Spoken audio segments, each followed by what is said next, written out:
दोस्तों, आज का जो हम टॉपिक छेड़ रहे हैं या काम करने वाले हैं जिसके ऊपर बताएँगे, वो बहुत ही इंटरेस्टिंग है क्योंकि ऐसा ऑफ़िसेज़ में आपने ज़रूर देखा होगा। इनफैक्ट ये जस्ट ऑफ़िस की बात नहीं है, ये नॉर्मल कम्युनिकेशन में या कन्वर्सेशन में भी आपको काफ़ी बार सुनने में मिलेगा।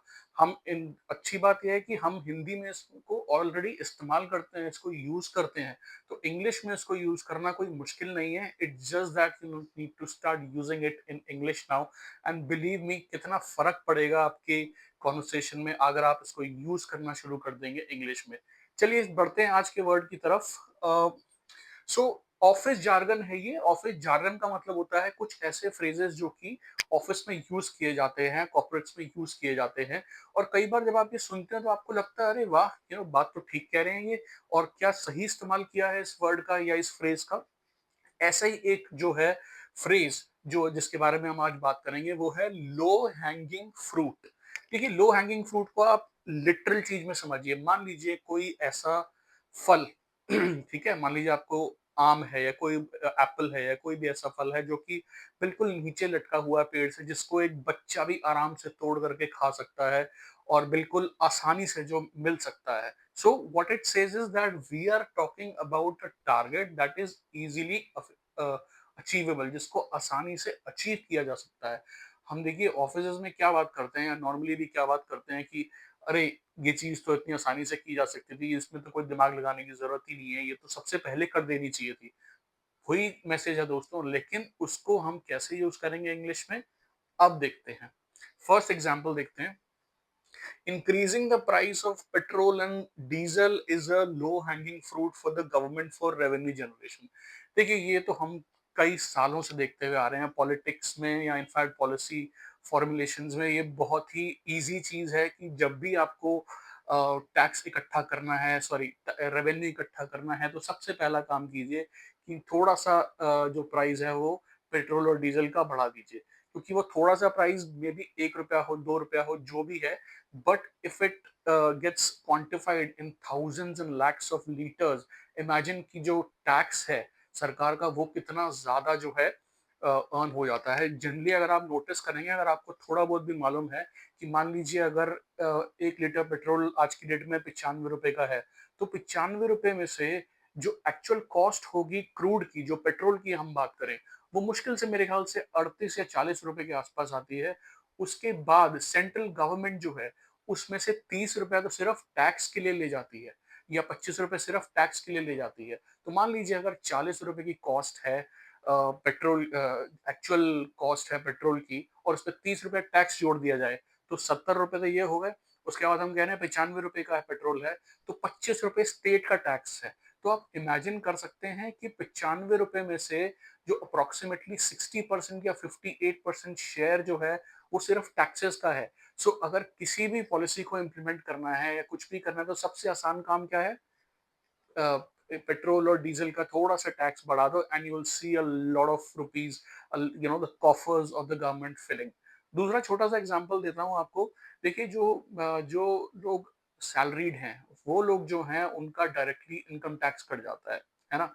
वो उसमें कुछ कर नहीं सकते। So it is often called, the middle class people are often called the cash cow.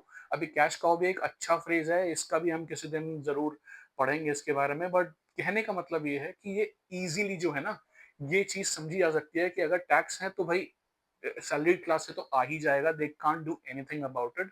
It's a low hanging fruit for the government. ठीक है, सेकंड एग्जांपल की तरफ बढ़ते हैं। For the sales team, calling existing customers is a low hanging fruit in business. इसको समझते हैं। मान लीजिए किसी कंपनी ने कोई एक नया प्रोडक्ट लॉन्च किया है, ठीक है। वो अपने प्रोडक्ट लॉन्च में या मार्केटिंग में काफी ज्यादा पैसे खर्च करेंगे, या जनरली सोचते हैं कि हम इतने करोड़ रुपीज या इतने लाख रुपीज खर्च करेंगे। लेकिन वहां मार्केट में एक नए कस्टमर के पास जाने से पहले सबसे पहले वो क्या करते हैं? They think that it is better to reach out to the existing customer, जिनको वो ऑलरेडी, जो उनके सब्सक्राइबर्स हैं या जो उनके क्लाइंट्स हैं, ताकि उनसे उनको ये फीडबैक भी पता चल सके कि ये प्रोडक्ट कैसा होने वाला है, या इनिशियल फीलर्स जो है ना वो बहुत इंपॉर्टेंट होते हैं।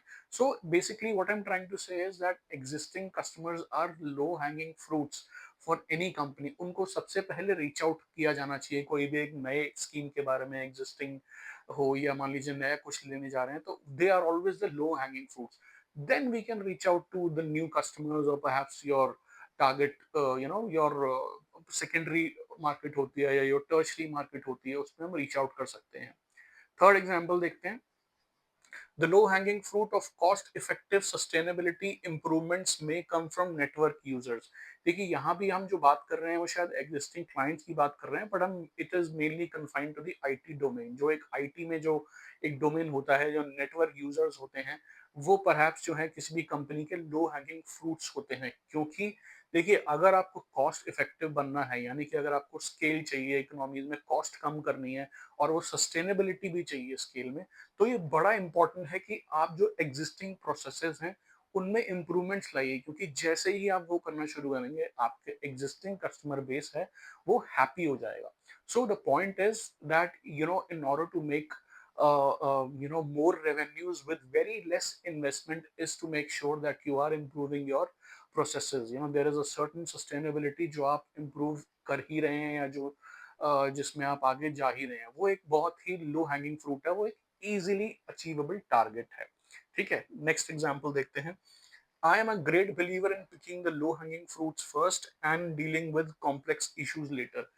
ये एक जनरल स्टेटमेंट है जहाँ पे लोग कहते हैं कि अगर कोई भी चीज करनी है तो पहले उस काम को करो जो आसान है, उसके बाद धीरे धीरे धीरे आप कोशिश करते रहिए, and then you start doing the hard things also. यानी कि किसी भी बिजनेस में या किसी भी काम में, मान लीजिए हम ऑफिस में होते हैं, तो आपको पता है ऑफिस में हम जनरली क्या करते हैं कि एक टू डू लिस्ट बनाते हैं पूरे दिन की, कि हमें मान लीजिए ये 10 काम करने हैं.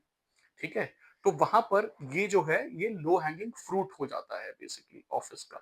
सो this is what it exactly takes. I am sure ये आपने बहुत यूज भी किया हुआ है.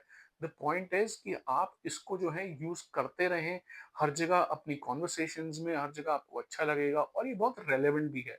सो दोस्तों, मुझे लगता है ये बहुत ही ज्यादा रेलेवेंट टॉपिक था आज के लिए, and I will ask you, I will request you to please start using it in your daily conversations.